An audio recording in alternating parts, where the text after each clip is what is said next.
బాపులపాడు మండలంలో నివాసం ఉండే ప్రశాంతి అనే మహిళ గత కొంతకాలంగా భర్తతో విభేదాలు నేపథ్యంలో ఒంటరిగా జీవనం కొనసాగిస్తుంది. ఇదే కేసు నిమిత్తం శనివారం లాయర్ అంజయ్య ఆఫీసుకు వెళ్లగా అదును చూసుకొని తనతో అసభ్యంగా ప్రవర్తించాడని అంజయ్యపై సంచలన ఆరోపణలు చేసింది. తాను చెప్పిన చోటికి వచ్చి తనతో ఒంటరిగా గడిపితే కేసు విషయంలో అన్ని విధాల సహాయపడతానని అంటూనే చేయి పట్టుకోపోయాడని, తాను ఆగ్రహించి ఎదురు తిరిగేసరికి అక్కడి నుండి పారిపోయాడని గన్నవరం పోలీసులకు ఫిర్యాదు చేసింది. సంఘటన జరిగిన అనంతరం మహేష్ అనే ట్రాఫిక్ కానిస్టేబుల్ మరో ఇద్దరు వ్యక్తులు అక్కడికి వచ్చి తనను బెదిరించారని ఫిర్యాదులో పేర్కొంది. తన వద్దకు వచ్చే వారికి న్యాయం చేయాల్సిన న్యాయవాదే ఇబ్బందుల్లో ఉన్న మహిళా ఆపదను అవకాశంగా మలుచుకొని తప్పుగా ప్రవర్తించిన అంజయ్యపై తగిన చర్యలు తీసుకోవాలని ఎంఆర్పీఎస్ మహిళా నాయకులు డిమాండ్ చేశారు.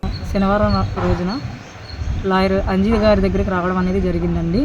నాకు మా ఆయన గారికి కొన్ని అనివార్య కారణాల వల్ల విడిపోవడం అనేది జరిగిందండి. కేసు నిమిత్తంగా నేను అంజయ్య లాయర్ గారి దగ్గరికి వెళ్ళానండి. వెళ్ళగానే నేను లోపలికి రమ్మన్నారు, వెళ్ళారండి. సార్ నాది కేసు గురించి ఏమైంది సార్ ఏంటి అని చెప్పానని నేను అడిగానండి. అడిగితే ఆయన అవునమ్మా నీ కేసు గురించి నేను ఎంక్వైరీ తీశాను, మాట్లాడాను, నీ గురించి అంతా కూడా బ్యాడ్ అని చెప్పానని అన్నారు. అందులోనూ నువ్వు ఒంటరిగా ఉంటున్నావు అంట కదా, ఎన్నాళ్ళ మట్టి ఉంటున్నావు ఏంటి అని చెప్పానని నన్ను అడిగారు సార్ నన్ను. ఇకపోతేనేమో మరి నేను మీకు ఒక నెంబర్ ఇస్తాను, ఒక అడ్రస్ చెప్తాను, అక్కడికి మీరు రావాలి.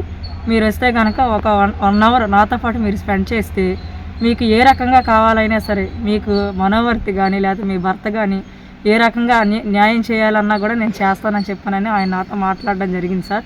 నా చెయ్యి కూడా పట్టుకోబోయారు. కానీ నేను అక్కడ మందలించుకొని ఇది చేసి ఏంటి సార్ మీరు మాట్లాడేది ఇలాగైనా మీ ఇంట్లో వాళ్ళతో ఎలాగైనా మీరు మాట్లాడతారని చెప్పిన నేను హార్ష్గా మాట్లాడాల్సి వచ్చింది సార్. అలా అనగానే ఇంకా ఆయన ఫోన్ ఏదో వచ్చినట్లుగా యాక్షన్ చేసుకుంటా గబగబా ఆయన బయటకు వచ్చి పారిపోయారు సార్. ఒక అతను వచ్చేసి ట్రాఫిక్ పోలీస్ అతని పేరు మహేష్ సార్. నాకు లాస్ట్ మూమెంట్లో నేను స్టేషన్కి వెళ్ళినప్పుడు తెలిసింది సార్ వీళ్ళ పేర్లు.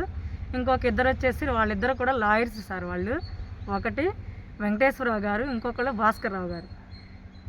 వాళ్ళు వచ్చి బెదిరించారు సార్. ఎస్సీ ఎస్టీ కేసుల కింద మీరు ఎన్ని కేసులైనా పెట్టుకోండి, ఎవరికి చెప్పుకుంటారో చెప్పుకోండి, ఎవడ మమ్మల్ని ఏది కూడా పీకలేడు అని చెప్పునని మాతో అసభ్యకరంగా కూడా మాట్లాడాడు సార్. అది సార్ జరిగింది. పోలీస్ స్టేషన్లో వీళ్ళు కూడా ఉన్నారండి? ఉన్నారు సార్. వాళ్ళు కూడా వచ్చారు సార్. పిలిపించి మాట్లాడారండి పోలీస్ స్టేషన్లో? పిలిపించారు, మాట్లాడారు. నేను కంప్లైంట్ తీసుకొని కూడా బయటకు వచ్చేటప్పుడు కూడా ఆ భాస్కర్ రావు అన్న ఆయన కూడా ఏం పీక్కుంటారో పీక్కోండి, వారానికి ఒకసారి వస్తుంది మాకు ఇలాంటి ఎస్సీ ఎస్టీ కేసులు, మా బొచ్చు కూడా పీకలేరు అని చెప్పానని అడిగారు సార్ మమ్మల్ని. ఎఫ్ఐఆర్ ఏం కట్టలేదండి? ఇంకా ఎఫ్ఐఆర్ అయితే కట్టలేదు సార్. మేము ఆల్రెడీ సిఐ గారి దగ్గరికి వెళ్ళి మేము కంప్లైంట్ రాసి ఇచ్చిన తర్వాత మేము స్లిప్ ఇవ్వండి అని చెప్పని మేము వెళ్ళి అడిగాం సార్. మరి మాకు స్లిప్ కానీ అవి కానీ ఏమీ ఇవ్వలేదు సార్. డిఎస్పీ గారితో మాట్లాడి ఏ విషయం ఏంటనేది మాకు సోమవారం నాడు చెప్తానని చెప్పానని మాకు ఇంటిమేషన్ ఇచ్చారు సార్ మాకు అక్కడ. అది సార్ జరిగింది.